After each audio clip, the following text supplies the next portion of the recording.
Hello friends and student, welcome again to Daksh knowledge hub. इससे पहले हमने मार्केटिंग मैनेजमेंट पर कुछ वीडियोस पहले से बना चुके हैं जो कि आप देख सकते हैं, और आप लोगों से रिक्वेस्ट है कि वीडियो को पूरी तरह देखें ताकि मार्केटिंग मैनेजमेंट फिलोसफी का जो कॉन्सेप्ट है वो आपके समझ में अच्छी तरह से आ सके। तो आइए डिस्कस करते हैं मार्केटिंग मैनेजमेंट फिलोसॉफीज़। जो पहला फिलोसॉफी है प्रोडक्शन कॉन्सेप्ट। तो ये कॉन्सेप्ट कहता है The concept lays emphasis on production and assume that the consumers will always respond to the product that are made available to them. This concept is developed when it was a period of manufacturing dominance and there is no competition. तो ये concept कहता है कि जो producer है उसको production पर ध्यान देना चाहिए।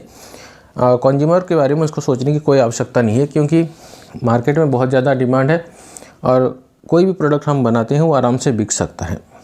तो ये उस समय डेवलप किया हुआ कॉन्सेप्ट है जिस समय की ज़्यादा प्रोड्यूसर नहीं हुआ करते थे, लेकिन डिमांड बहुत ज़्यादा हुआ करता था और मार्केट में कंपटीशन नहीं था। तो इसके अनुसार, इस कॉन्सेप्ट के अनुसार हमें प्रोडक्शन पर ज़्यादा ध्यान देना चाहिए और कंज्यूमर के बारे में सोचने की कोई आवश्यकता नहीं है। लेकिन कुछ एक्सपर्ट्स कहते हैं, उनका मानना है कि जब हम अगर इस कॉन्सेप्ट को मानकर चलते हैं तो इनिशियल स्टेज में, मतलब शुरू में प्रोडक्शन तो बहुत बढ़ जाएगा, सेल्स भी बढ़ जाएगा, लेकिन इसमें हम कंज्यूमर पर ध्यान नहीं देते, जो कि जिसके लिए हम प्रोडक्ट बना रहे हैं उस पर ध्यान नहीं देते। नेक्स्ट है the product concept. With the passage of time it was realised that it is not only the quantity of product but also the quality of product that is important. The product concept assumes that the consumers will respond favorably to the best quality product that are reasonably priced, and hence the major task of the management is to improve the quality of product it offers to successfully attract and hold customers. तो product concept कहता है, समय व्यतीत होने के बाद एक नया कॉन्सेप्ट आया जिसे हम प्रोडक्ट कॉन्सेप्ट कहते हैं। इसमें कहा गया है कितना क्वांटिटी में हम प्रोड्यूस करते हैं वो इम्पोर्टेंट नहीं है, किस तरह का क्वालिटी का हम प्रोडक्ट बनाते हैं वो इम्पोर्टेंट है। तो इस कॉन्सेप्ट के अनुसार अगर हम अच्छे क्वालिटी के प्रोडक्ट बनाते हैं और उसका प्राइस अगर रीजनेबल रखते हैं तो कंज्यूमर उस पर रेस्पॉन्ड करेगा, फेवरेबली रेस्पॉन्ड करेगा, वो प्रोडक्ट को खरीदेगा और यूज़ करेगा। तो इस कॉन्सेप्ट के अनुसार मैनेजमेंट को ध्यान देना चाहिए कि किस तरह प्रोडक्ट का क्वालिटी इंप्रूव किया जाए ताकि वो ज़्यादा से ज़्यादा कस्टमर को अट्रैक्ट कर सके, ज़्यादा से ज़्यादा कस्टमर को होल्ड करके रख सके। Enterprises which realise too much upon the product concept may face difficulty due to the tendency on the part of such enterprises to look too often in a mirror when they should be looking out of the window। तो अगर कोई business इस concept पर ज़्यादा ध्यान देता है तो उसे डिफ़िकल्टी फेस करने की आवश्यकता पड़ेगी, क्योंकि देखिए इसमें क्या होता है, वो क्वालिटी पर ज़्यादा ध्यान देता है जबकि मार्केट में क्या ज़रूरत है उसको ध्यान नहीं देता, जिसके वजह से प्रॉब्लम में फेस कर सकता है। जैसे कि आपका आईफोन केस में हुआ था, जिसमें ज़्यादा क्वालिटी पर ध्यान दिया गया और प्राइस उसके अनुसार ज़्यादा रहा, तो जिसकी वजह से आईफोन का प्रोडक्शन और सेल्स कम हो गया। तो उस सेल्स को पूरा करने के लिए अब आईफोन कंज्यूमर के नीड के ऊपर ध्यान दे रहा है। देन द सेलिंग कॉन्सेप्ट, ये थर्ड कॉन्सेप्ट है। The selling concept assumes that consumer will generally not buy enough of firm's product unless their interest is stimulated in its product though substantial selling and through substantial selling and promotional activities. In this concept, the focus is on the product. The means are selling and promoting the product and the objective of maximization of profit through sales volume. तो selling concept कहता है कि चाहे हमारा product का quality जितना ज़्यादा better क्यों भी ना हो कि या उसका कीमत जितना भी रीजनेबल हो, प्रोडक्ट अगर हम सेल्स बढ़ाना चाहते हैं तो हमें क्या करना पड़ेगा, कंज्यूमर को बार बार याद दिलाना पड़ेगा, उसके इंटरेस्ट को स्टिमुलेट करना पड़ेगा, तभी हमारा सेल्स बढ़ सकता है। तो सेल्स को बढ़ाने के लिए हमें सेलिंग एंड प्रमोशनल एक्टिविटीज़ को बढ़ाना पड़ेगा। यहाँ पर हम प्रोडक्ट या प्रोडक्शन पर ध्यान नहीं दे रहे हैं, ना ही कंज्यूमर पर ध्यान दे रहे हैं। इस कॉन्सेप्ट में इसमें सेलिंग और प्रमोशन को ज़्यादा ध्यान दिया जा रहा है। इसमें कोशिश किया जाता है कि कैसे ज़्यादा से ज़्यादा लोगों को अट्रैक्ट किया जाए, सेल्स बढ़ाया जाए, प्रॉफिट्स बढ़ाया जाए। The drawback of this concept is that it ignores the consumers interest in the firm which follows this concept may face difficulty in long run. तो इस कॉन्सेप्ट या सेलिंग कॉन्सेप्ट का एक सबसे बड़ा ड्रॉबैक या वीकनेस या लिमिटेशन ये है कि कंज्यूमर के इंटरेस्ट को ये ध्यान नहीं दे रहा है, कंज्यूमर क्या चाहता है उस पर ध्यान नहीं दे रहा है, जिससे कि क्या होगा कि कंज्यूमर के पसंद के अनुसार अगर प्रोडक्ट नहीं बिकता है तो सेलिंग में असुविधा फेस करना पड़ सकता है। नेक्स्ट आया the marketing concept. The modern approach to marketing is referred to as the marketing concept. The essence of the marketing concept is that The customer and not the product is the center of entire business activity. It is also referred to as the customer-oriented approach to business. This concept explains the rationale for a firm's existence in terms of its ability to satisfy some aspect of consumer needs and recognizes the purpose of the business is to create customer. तो ये एक modern concept है, modern approach है marketing का, जिसे हम marketing concept कहते हैं। इसमें हम क्या ध्यान देते हैं, कस्टमर सबसे ज़्यादा इम्पोर्टेंस है, उस पर ज़्यादा ध्यान दिया जाता है, ना कि प्रोडक्ट पर। ये जो मार्केटिंग कॉन्सेप्ट है इसको कस्टमर ओरिएंटेड अप्रोच भी कहा जाता है। तो इसमें ये किया जाता है कि हर एक फर्म या बिजनेस कोशिश करता है कि किसी कंज्यूमर कोई पर्टिकुलर नीड को वो पूरा कर सके। मतलब बिजनेस बना किस लिए है, कस्टमर के लिए बना है। तो अगर हम कस्टमर के नीड को पूरा नहीं करेंगे तो हम बिजनेस ज़्यादा दिन नहीं चल सकता। In the word of Stanton, the marketing concept is philosophy and attitude और ए कोर्स ऑफ बिजनेस एक्शन। मतलब उनके स्टैंटन के हिसाब से ये जो कॉन्सेप्ट है, मार्केटिंग कॉन्सेप्ट या consumer oriented approach of business है, इसमें हम क्या करते हैं, एक तरह का विचारधारा है जिसमें हम कस्टमर की आवश्यकता पूरा करने की कोशिश करते हैं, देन या कस्टमर का नीड पूरा करने की कोशिश करते हैं। The customer want satisfaction in the economic and social justification of companies existence. Consequently all the companies activity to production, engineering and finance as well as marketing must be devoted to first determining what the customers want are and then satisfying these wants while making a reasonable profit। तो इस concept में क्या होता है कि customer का want को हम कितना अच्छी तरह से सेटिस्फाई करते हैं, वो निर्भर करता है कि हमारा कंपनी कितना दिन चलेगा। इकोनॉमिक और सोशल दृष्टि से हमारा कंपनी का बचे रहना कितना ज़रूरी है। तो इसलिए जो कंपनी की जो सब एक्टिविटीज़ हैं, जैसे प्रोडक्शन, इंजीनियरिंग, फाइनेंस, मार्केटिंग, सब कोशिश करेंगे पहले जानने के लिए कि कस्टमर की आवश्यकताएं या वांट्स क्या हैं और उनको सेटिस्फाई करेंगे, उसके जरिए कुछ प्रॉफिट्स करेंगे। According to the marketing concept, the main task of enterprise is to determine the actual needs and wants and preference of customer to adopt the enterprise in such a way so as to deliver the desired satisfaction more effectively and efficiently than its rivals. In this concept, the focus is on the customer needs.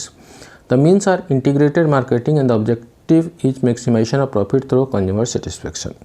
तो इस concept में एक business का objective क्या करना चाहिए एक business को, determining the actual needs and wants and preference of customers. तो इसमें कोशिश किया जाएगा पहले कि कस्टमर के जो वास्तविक या एक्चुअल नीड्स हैं, प्रेफरेंस हैं, वो जानने की कोशिश किया जाएगा। इसके लिए हम कंज्यूमर सर्वे मेथड यूज कर सकते हैं। To adopt the enterprise in such a way as to deliver the desired satisfaction, मतलब उसके बाद हम अपने बिजनेस को इस तरह से चेंज करेंगे या एडॉप्ट करेंगे ताकि हमारा बिजनेस कस्टमर की जो आवश्यकता है, उसका नीड जो है, उसको अच्छी तरह से सेटिस्फाई कर सके, इफेक्टिवली और एफिशिएंटली सेटिस्फाई कर सके। So this concept is focused on customer needs and the means are integrated marketing and the objective is maximization of profit through customer satisfaction। तो इस कॉन्सेप्ट में कस्टमर नीड्स को सबसे ज़्यादा इंपॉर्टेंस दिया जाता है। इंटीग्रेटेड मार्केटिंग के जरिए हम बिजनेस का जो मेन मोटिव है प्रॉफिट मैक्सिमाइजेशन, उसको पूरा करने की कोशिश करते हैं। मतलब हम कस्टमर्स को सेटिस्फाई करके बिजनेस की प्रॉफिट्स को बढ़ाने की कोशिश करते हैं। नेक्स्ट आता है the societal marketing concept. In the world of Philip Kotler, the social marketing concept is a management oriented that holds that the key tasks of an organization to determine the needs and wants to target market and to adapt the organization to deliver the desired satisfaction more effectively and efficiently than its competitor in a way that preserves or chances the customers and social well-being।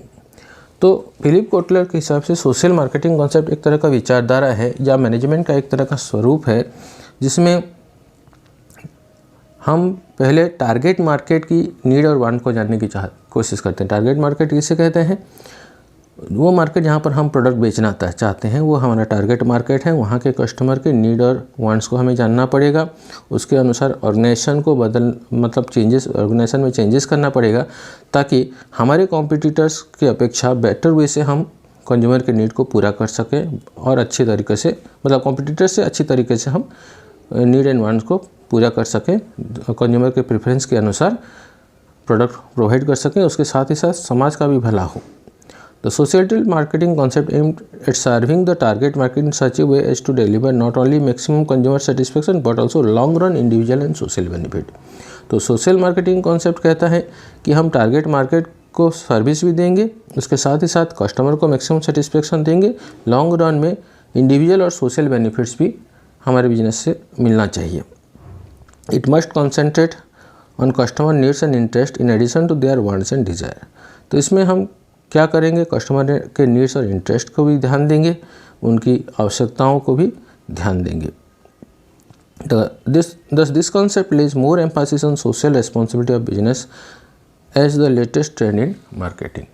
तो इसमें क्या किया जाता है कि सबसे ज़्यादा importance दिया जाता है सोशल रेस्पॉन्सिबिलिटी, मतलब हर एक बिजनेस का समाज के प्रति जो दायित्व है उसको विशेष ध्यान दिया जाता है। तो ये हुआ हमारा मार्केटिंग कॉन्सेप्ट जिसको हमने अच्छी तरह से समझा। देन नेक्स्ट कॉन्सेप्ट आता है marketing management. So what is marketing management, पहले हमें ये समझना पड़ेगा।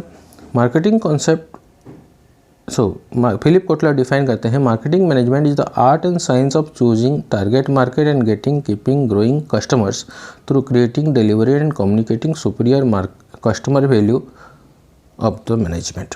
तो फिलिप कोटलर कहते हैं मार्केटिंग मैनेजमेंट एक तरह का कला या आर्ट है या साइंस है जिसमें हम एक टारगेट मार्केट को चूज़ करते हैं, देन उसके बाद क्या करते हैं, getting keeping and growing customer. इसमें हम कोशिश करते हैं टारगेट मार्केट में हमें कस्टमर मिल सके, जो पहले से कस्टमर हैं उनको अपने पास रखते हैं और धीरे धीरे कस्टमर की संख्या बढ़ाने की कोशिश करते हैं। तो ये जो मार्केटिंग में हम getting keeping and growing customer करते हैं वो किस तरह से करते हैं, कस्टमर वैल्यू क्रिएट करते हैं और वो पर्टिकुलर कस्टमर वैल्यू हम कस्टमर को प्रोवाइड करते हैं और उसको पहले से बताते भी हैं कि हम इस तरह के कस्टमर वैल्यू तुम्हें दे रहे हैं। तो अगर हम इस डेफिनेशन को एनालाइज करते हैं तो हमें कुछ बातें पता चलती हैं। फर्स्ट है choosing of target market. Marketing process starts with the selection of target market. तो यहाँ पर मार्केटिंग प्रोसेस शुरू कैसे होता है, हम पहले टारगेट मार्केट को चूज करते हैं। जैसे अगर हम मेडिसिन मार्केट करना चाहते हैं तो हमें medical practitioner, hospital, chemist shop आदि से कनेक्ट होना पड़ेगा। देन सेकेंड पॉइंट है इंक्रीजिंग कस्टमर्स। तो हमें कस्टमर की संख्या बढ़ानी पड़ेगी, वो किस तरह कर सके हैं, this may be done by analysing the needs and wants and demand of customer bye improving the product quality and customer satisfaction. तो इसमें हम क्या करते हैं कि हम कस्टमर के नीड, वांट और डिमांड को जानने की चेष्टा करते हैं और उसी के अनुसार अपने प्रोडक्ट की क्वालिटी को इम्प्रूव करते हैं ताकि कस्टमर को ज़्यादा से ज़्यादा सेटिस्फेक्शन मिल सके। Then increasing product value. The next step in marketing process will be increasing product value so that customer feel tempted to go for this product as compared to the product of a competitor। तो उसके बाद हम product value create करने की कोशिश करते हैं ताकि कस्टमर बाकी हमारे कॉम्पिटिटर्स के प्रोडक्ट की अपेक्षा हमारे प्रोडक्ट को खरीदना पसंद करें। The value addition in a product may be offering some scheme, for example car dealer may allow free insurance policy etcetera. तो हम वैल्यू एडिशन किस तरह कर सकते हैं, हम अपने प्रोडक्ट के साथ दूसरे कोई स्कीम अटैच कर सकते हैं या एक प्रोडक्ट के साथ दूसरा प्रोडक्ट फ्री दे सकते हैं जिससे कि वैल्यू एडिशन हो सकता है। तो ये था हमारा मार्केटिंग मैनेजमेंट का कॉन्सेप्ट। नेक्स्ट क्लास में इसका objectives, functions of marketing etcetera हम पढ़ेंगे। Thank you, bye bye. अगर आप न्यू व्यूअर हैं तो चैनल को सब्सक्राइब कर दीजिए और बेल आइकन को दबा दीजिए ताकि नोटिफिकेशन आपको मिल सके और हमारे नए वीडियोज़ का, और आप उसको देख के अपना नॉलेज बढ़ा सकें। Thank you, bye bye.